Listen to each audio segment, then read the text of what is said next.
Here is how I am signing with the GitHub. I have added my username. I am creating the account.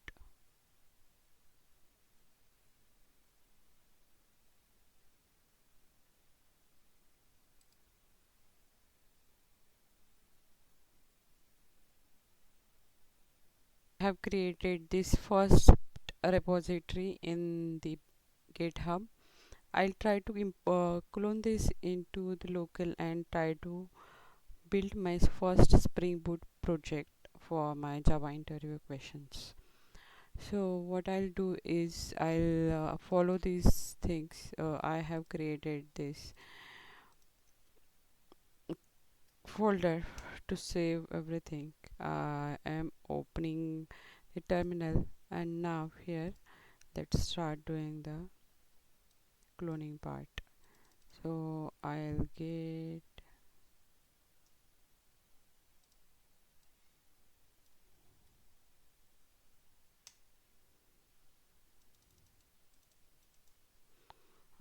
add this to get. I'll add commit message. You can edit this commit message. Then follow these steps.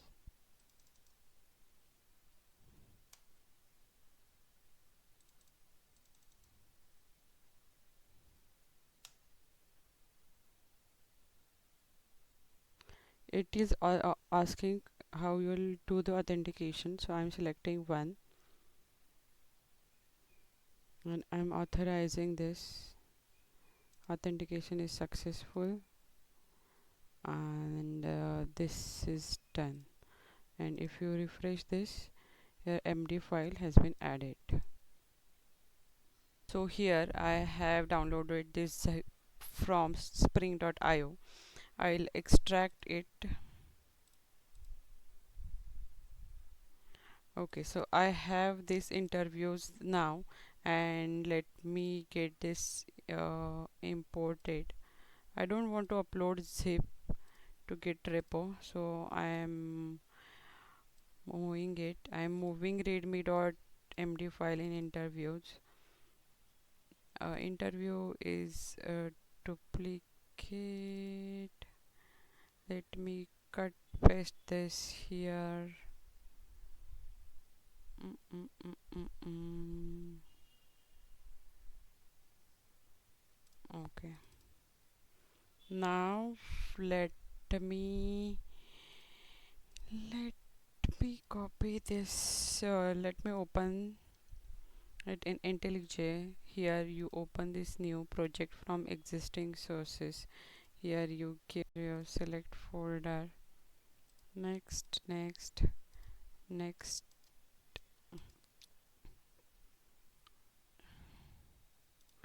Override, create new window.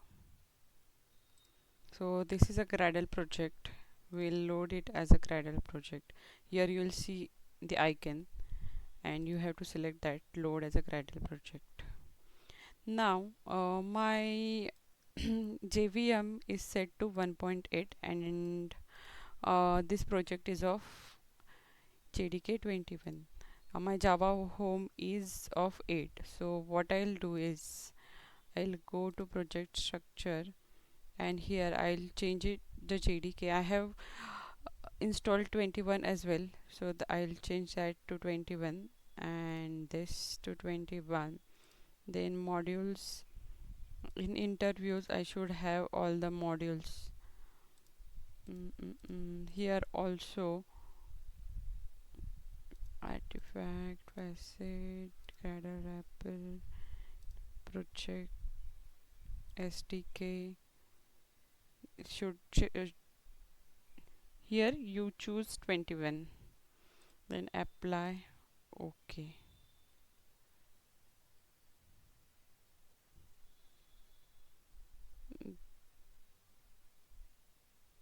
then download Gradle sources. Here it is importing the Gradle project. So that's how you set up your Gradle project. So it has downloaded all the dependencies, you can see here.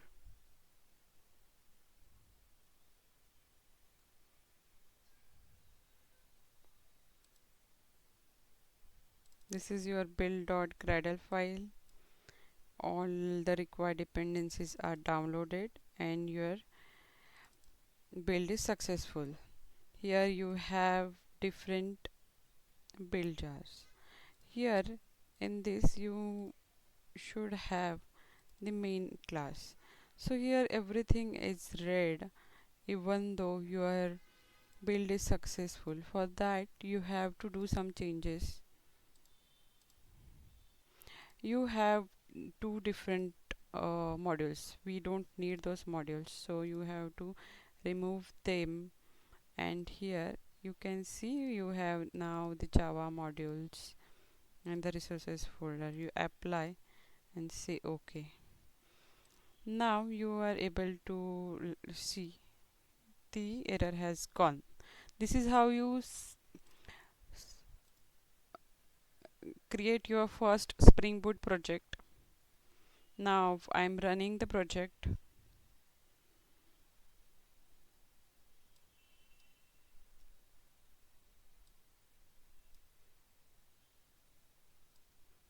It's running.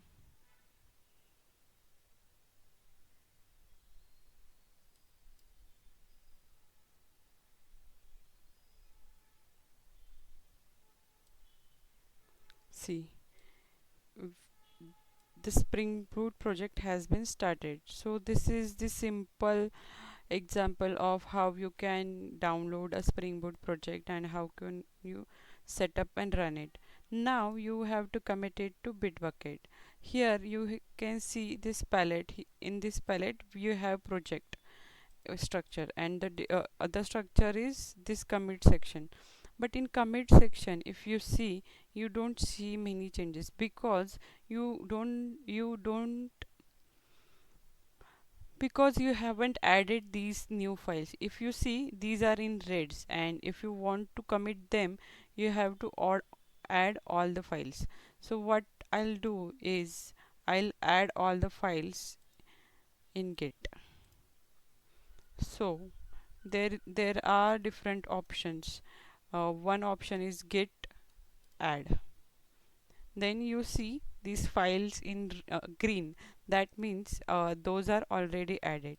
Then you similarly you add all the files. These are empty folders, but files has to be added. This is one way to add files to the git. And now if you go to commits, you can see these mini files because we added it to git and now we are ready to commit. But that is a one way. Other way is adding the unversioned file. So these file we haven't added it, we'll add it from here. That is a different way to add. So I'll add all these files. Dot idea folders are n- not necessary. You will have to add the dot folders because those are created for your IntelliJ setups. So that is one thing, and I have selected everything. You have to give first Spring Boot inter.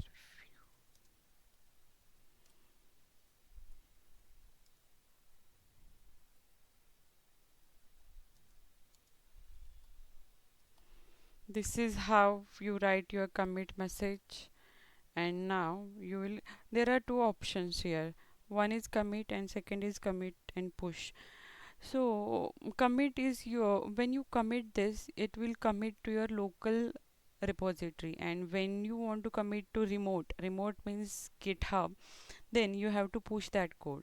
So what I'll do commit and then I'll show you push so that you will know how, where you can see the push.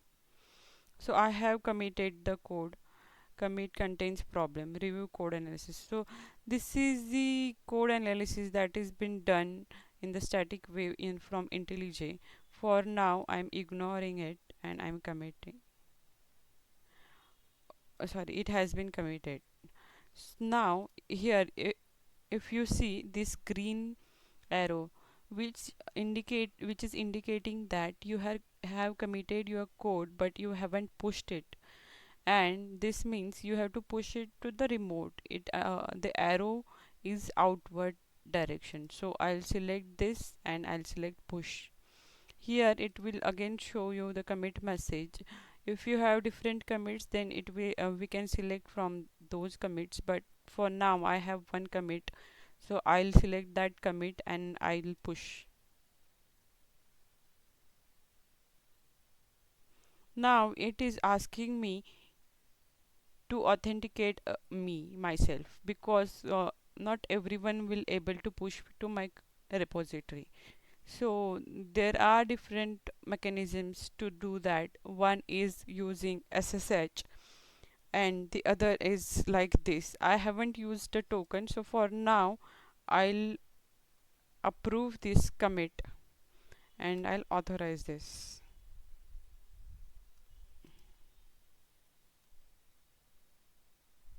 So this has been authorized and my push is in progress and push has been done. So I have pushed my first commit. So before pushing it, it was looking like this. I had only one readme file which we had added previously, and after adding all the data, it should have interviews. And in interviews, I have this Gradle project. This is how you commit using GitHub and IntelliJ. Thank you.